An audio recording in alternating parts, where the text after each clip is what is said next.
Cape Fear River Watch was created in 1993 by Bowdy Bowdridge and Bruce Watkins.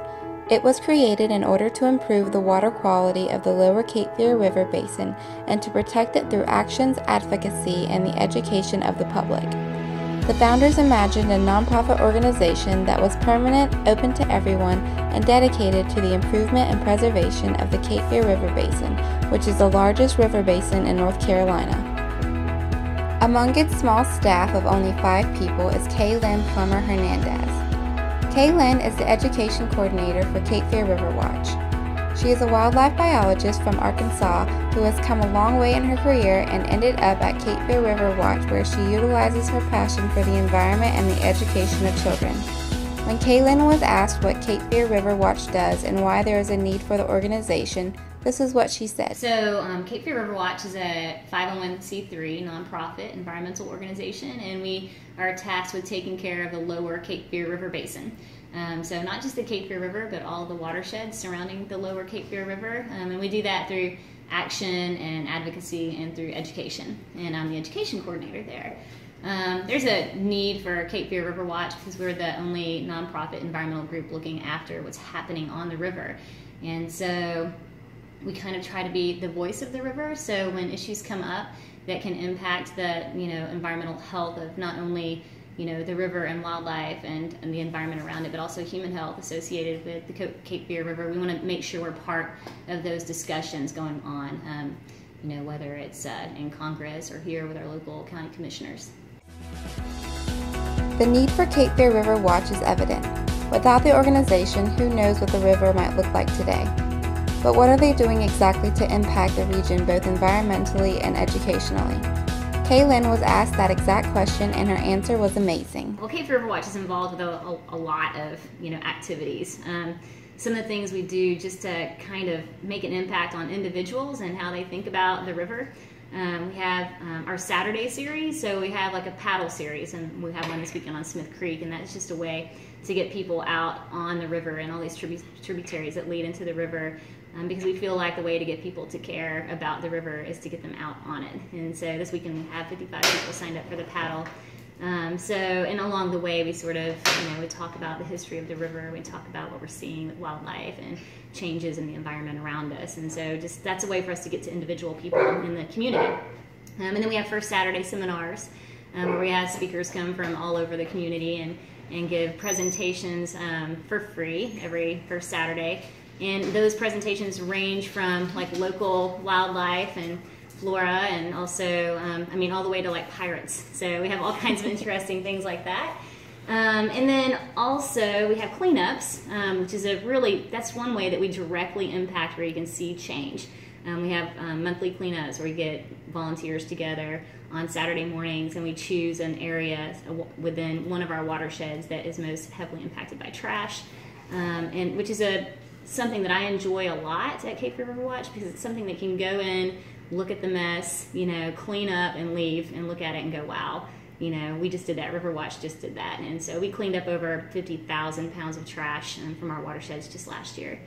And then as far as advocacy issues go, we've been fighting Titan Cement now for over 5 years. I think that if it weren't for the efforts of not only Cape Fear River Watch, but the other nonprofit environmental groups in town, like the Sierra Club and Coastal Fed, Pender Watch, those organizations all getting together and fighting, I think they probably would have already been building by now. So that's an impact that has happened, is happening right now. Hopefully we'll keep them from building. And the other thing is coal ash. I think that if it weren't for the Cape Fear River Keeper, it wouldn't have gotten the attention that it did get, and finally Duke Energy is sort of paying up and making changes, and those coal ash ponds won't remain unlined, leaching toxic chemicals into our aquifer and polluting our waterways. So that's a huge one that I feel like especially Kent Burdett has had a huge hand in making a real change.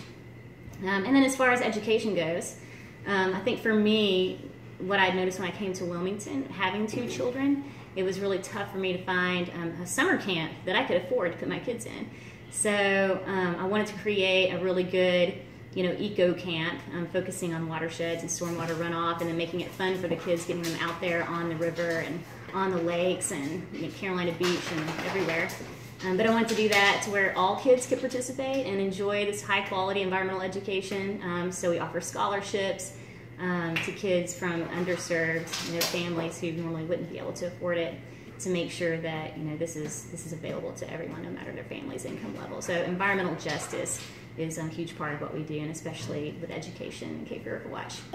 Cape Fear River Watch has so many educational opportunities in place currently. They hold monthly seminars that cover topics and issues that affect the lower Cape Fear River Basin. These seminars happen on the first Saturday of every month and are free to the public. Cape Fear River Watch also holds cleanups on the second Saturday of every month, where volunteers pick up trash and debris from the local streams. These cleanups result in over 15,000 pounds of trash being collected every year. On the third Saturday of every month, from March to November, Cape Fear River Watch also hosts paddling trips. Every trip features a different creek or river within the watershed, and paddlers may bring their own canoes or kayaks, or they may rent one for a small fee. Cape Fear River Watch also educates through their summer camp for kids ages 9 through 12. Along with summer camp, there are also a number of educational days and festivals which bring the community together and help to educate both adults and children. Advocacy is also a huge part of the mission of Cape Fear River Watch. They are strongly opposed to the plan for Titan Cement plant and help raise awareness of the harmful effects that a plant like that could bring to our area. They also advocate against coal ash as well as concentrated animal feeding operations, which both have harmful effects on water quality. Cape Fear River Watch has also put forth valiant efforts in support of building the Rock Ark Rapids in order to help migratory fish swim upstream to their historical spawning grounds, which have been blocked until recently by dams. With all these efforts to educate and advocate, one must wonder, how does Cape Fear River Watch measure their success? So I think there are a couple of ways that we try to measure our success. It's tough for a really small staff. We only have 5 people on staff. I think growth is one way to measure our success. So I think the more impact that we make in the community, the more aware people become of who Cape Fear River Watch is and what we do here. And when that happens, then our membership bumps up. So membership levels is one way that we can measure our success and how many more people are becoming members and aware of what we do. The other thing is our ability to hire new people and growing. Like right now, we're growing outside of the building that we have, and we can't afford a bigger building just yet. We just know we don't have enough space, and so just acquiring more tools and more educational materials and outreach materials, and because we're more active, is a way to measure our success, knowing that we need to grow outside of where we are. So growth in general is a way that we measure our success. Let's see, and then for my stuff with environmental education, every program that I offer, we have pre and post. I don't hate to call them tests because kids hate that. Surveys is a good word to use. So we have surveys before and after each lesson, whether it's our 4th grade Raindrop Journey program or if it's our summer camps. And that way we can measure how much they're actually learning through our programs. And so to me, that's, when they score 40 in the beginning and 100 in the end, there's no better success than that. With rising membership every year, Cape Fear River Watch is definitely doing its part in getting the community involved. In the short time they have been around, they have done a phenomenal job at raising awareness of the environment within the community. The growth that the organization has had since the beginning suggests that they will continue to grow for years to come. Success takes hard work though, so what are some of the obstacles and challenges that Cape Fear River Watch is facing in order to become more successful or influential? Okay, I think the greatest obstacle that we have is funding. All of the funding that we get comes from membership, and we have management of the boathouse at Greenfield Lake. The city gives us management of that, and then all the proceeds from renting out kayaks and canoes there goes to support our mission of action, advocacy, and education. And then also I'm constantly writing proposals for grant funding, and so among those 3 things, that's how we get our income. And then we do a big fundraiser once a year as well, but it's not enough really to support all of the work that we want to do and could do if we were able to hire more people, which takes funding.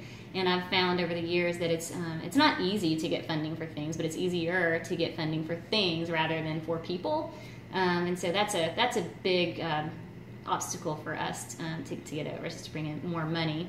It's tough to do because you're a nonprofit, but we need it in order to hire people to get more stuff accomplished, which is why we rely so heavily on our intern program and volunteers. We couldn't do any of the amount of stuff that we do without those volunteers and interns. I think one other barrier would be that, you know, our board members and our staff members are all, we're all white people. And I think it's so important to include and try and bring out our mission to reach all members of the community. You know, we need to really reach out to all ethnicities and bring in more diversity into Cape Fear River Watch on staff and within our board. And it's been tough for us to reach out like that. And we've gone to workshops with racial equity, and we're constantly seeking funding for environmental justice and that sort of thing to try and reach those communities. But until we see, you know, diversity on the board and on our staff, I feel like we haven't crossed that barrier yet. Cape Fear River Watch is counting on you to help them in their mission. So get out there and get involved. You can find more information about Cape Fear River Watch by visiting www.capefearriverwatch.org.